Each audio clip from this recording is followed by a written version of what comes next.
The public broadcast echoed through the city, announcing a new system designed to connect registered espers with their most compatible guides. The news report continued, detailing how defensive sentinels could expand and develop their abilities in various ways.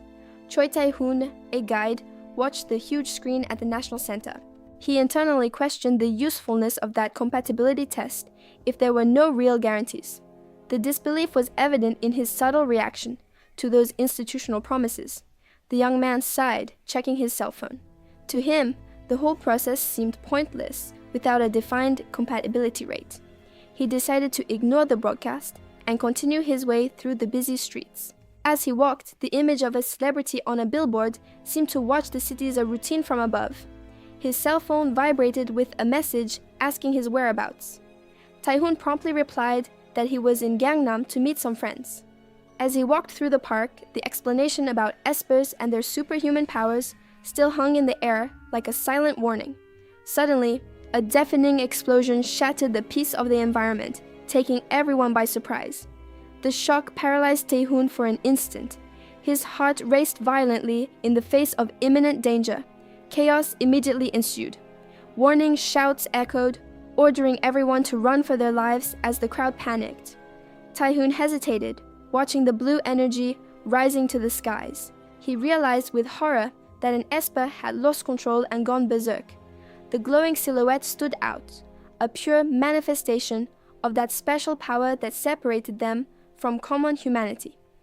As the debris fell and the scene shifted to a cold analysis, the true nature of those beings began to be defined. In this world, there was a vital link between two beings. One figure offered comfort to the other, calming the internal storm that threatened to consume their partner's mind. They were the so-called guides. They possessed the unique gift of sensing the mental instability of espers, serving as an indispensable anchor to bring them back to normal. However, when this balance failed, chaos was immediate. A sudden explosion shook the structure of the city, catching civilians completely off guard in the face of danger. At the epicenter of the destruction, a man screamed in agony. Wounded and terrified, he desperately cried for help as the world crumbled around him. The press was quick to report the tragedy. The news anchor confirmed that the disaster had been caused by an esper who had completely lost control of his powers. In a nearby restaurant, customers watched the broadcast in shock. The atmosphere grew heavy as they watched the images of the catastrophe, deeply regretting what had happened. The news spread quickly through the streets. Students checked their cell phones with apprehension, whispering about the dangerous incident that had just shaken the city. Suddenly, the young man woke up screaming, his heart racing. The vision of the disaster still echoed in his mind, vivid and terrifying to ignore.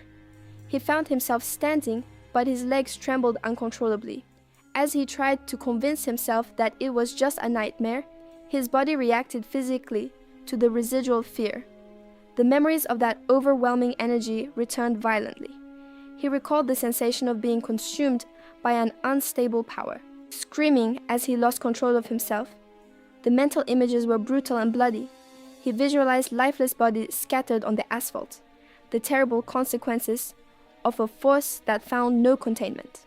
The boy realized he was alone in the middle of a square. He looked around, confused and disoriented, trying to understand if this was really a safe place. Panic, however, began to paralyze his movements. He brought his hand to his face, feeling the cold sweat and realizing with horror that he could no longer move. His vision began to fail, becoming blurred and unstable. As consciousness faded quickly, he noticed something approaching before his eyes. Before blacking out completely, he glimpsed an unfamiliar face.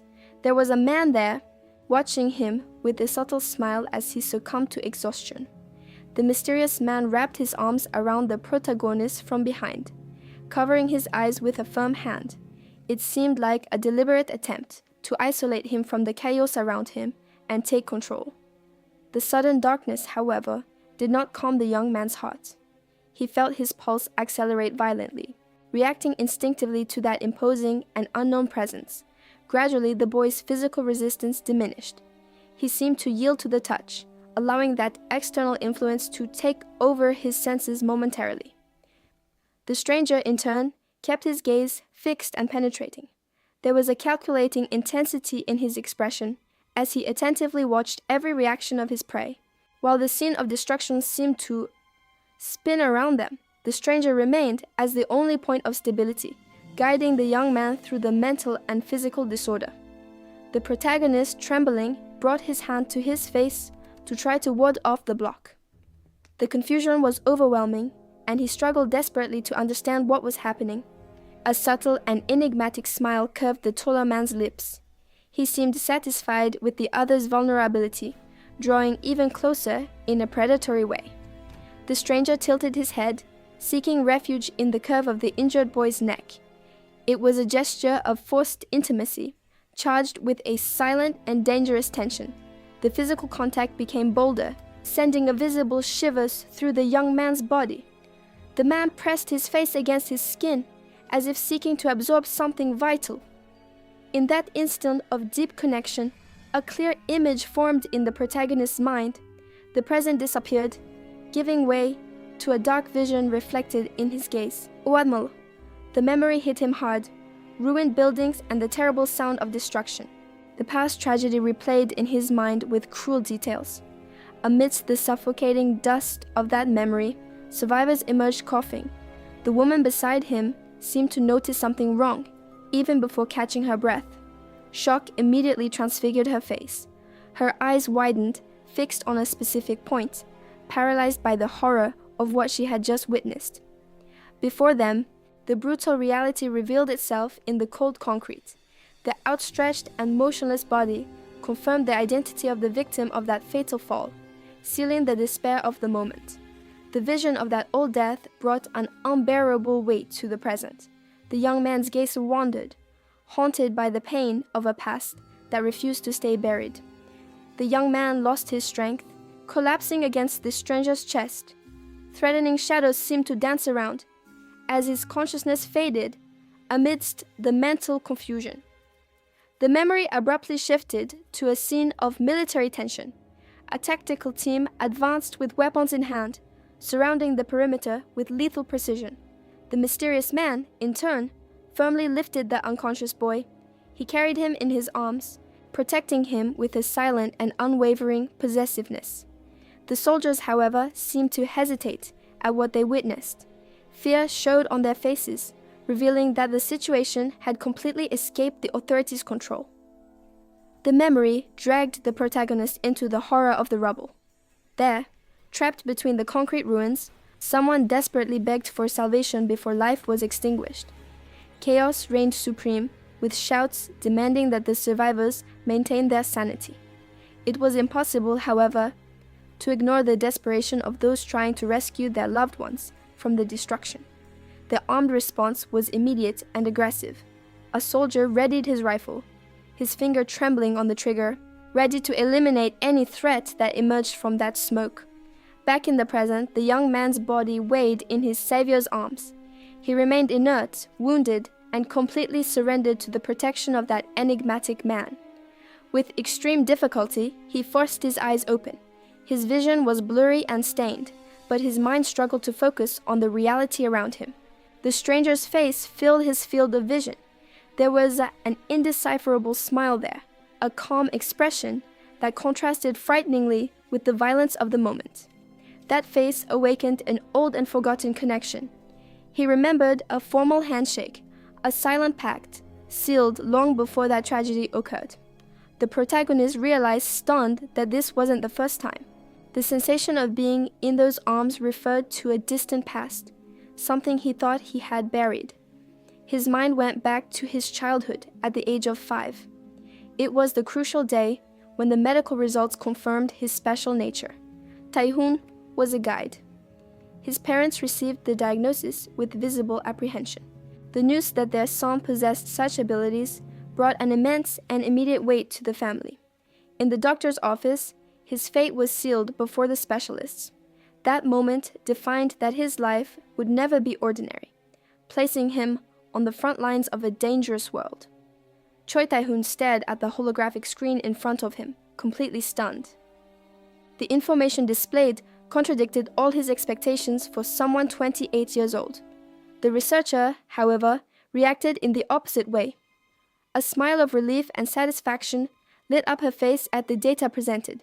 Her colleague stood up suddenly, shocked by the revelation. He exclaimed about the 23-year period, unable to believe the rarity of the event. Tae-hoon, indignant, pointed to the compatibility test result. He protested furiously, remembering that he had never obtained a rate higher than 20% in his entire life. The murmur spread among the team. The employees commented, worried, that such a situation had never occurred since the Sanda's founding 60 years ago. While the scientists seemed delighted with the prospect, Tae-hoon clenched his fists tightly. The tension in the environment was palpable in the face of that discrepancy. Choi Tae-hoon's patience ran out. He exploded in fury, shouting that they couldn't do that to him, refusing to accept the verdict. The file on the table revealed the source of his despair. He had dedicated years of his life just to find his compatible esper. Far away, a young man calmly adjusted his tie. He was preparing to leave, oblivious to the storm his name was causing at the research center. Before he could leave, however, he was intercepted. A girl approached him enthusiastically, holding a picture of him and asking for a minute of his attention. The boy hesitated for a moment. A drop of cold sweat trickled down as he processed the unexpected situation. The image of him, gigantic, adorned the facade of a nearby building. He tried to convince himself that this commitment would be quick and painless. Upon entering the establishment, he immediately noticed the change in the atmosphere. The people around him began to whisper, recognizing his presence. The situation quickly spiraled out of control.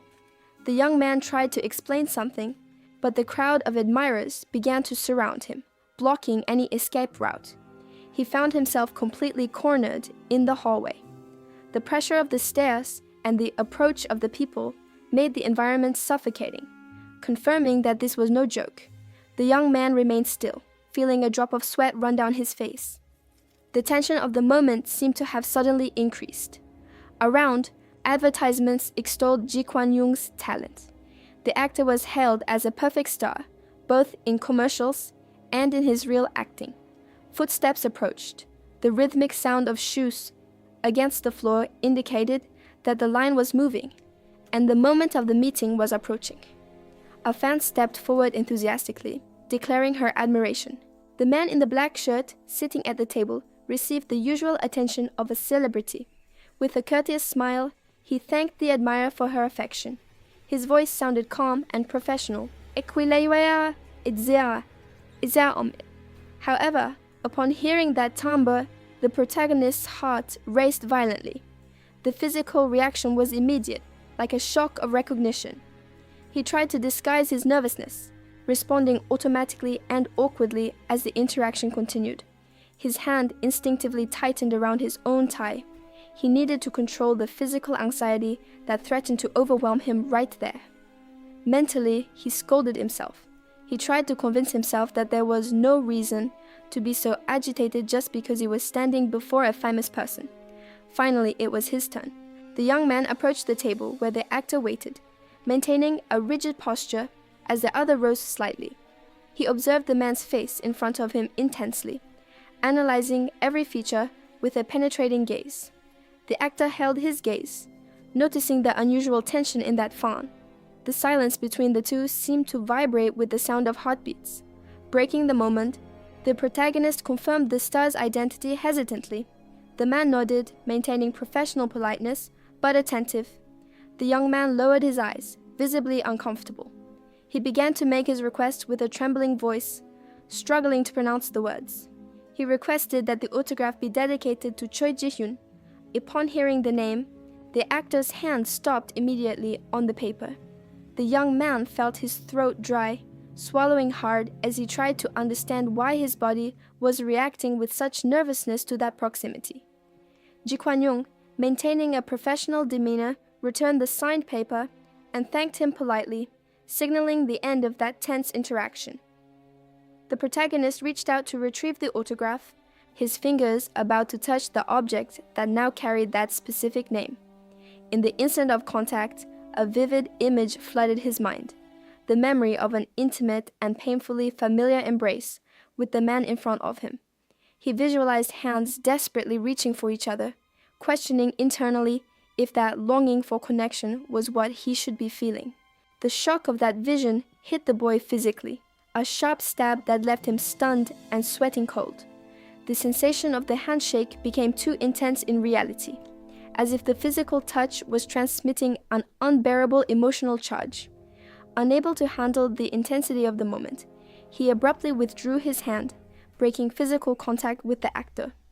The young man hurried away, covering his face to hide his distress, leaving a confused Ji Kwan-yong watching his sudden escape.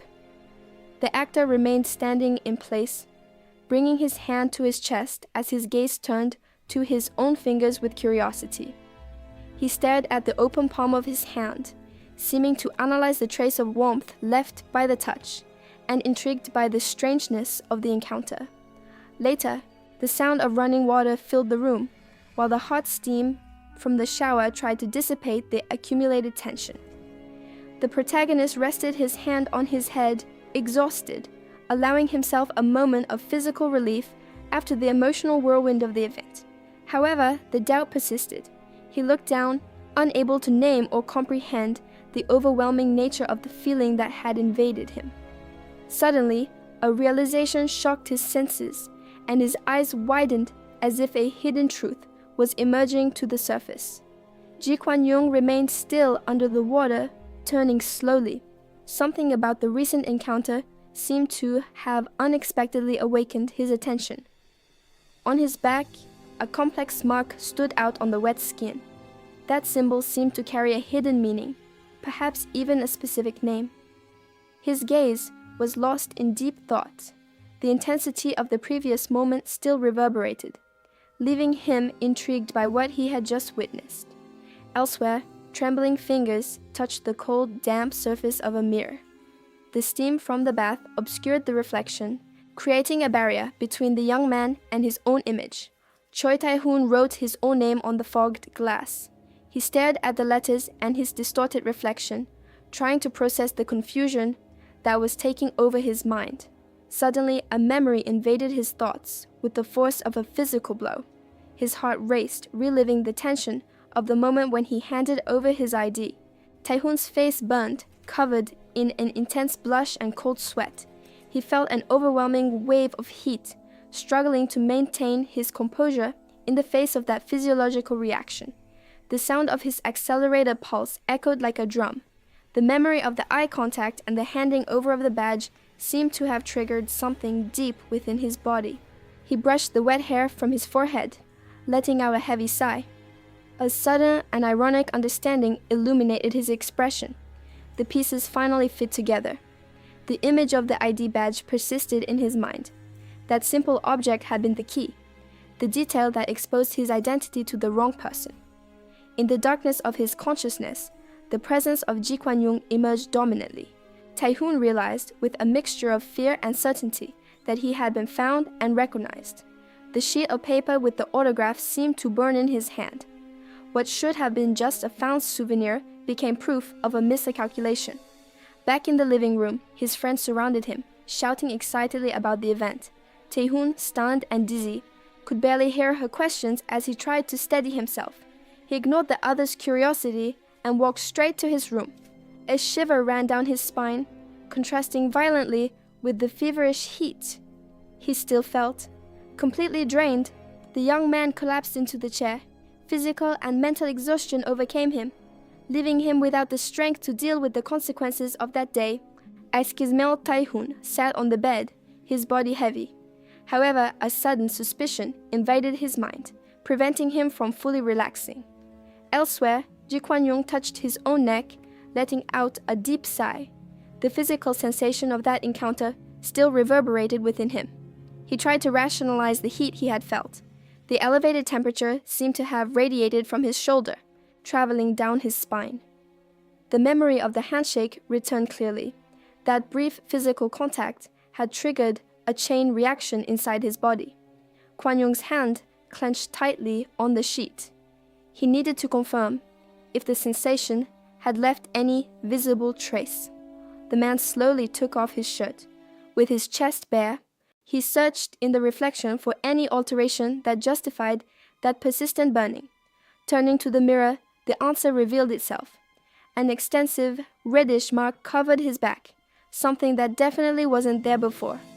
Kwan Yung observed the complex pattern with strangeness. The design seemed to have a life of its own, pulsing on the newly marked skin. The scene changed to the doctor's office, where the doctor widened her eyes. The surprise on her face revealed that she was facing an unusual case.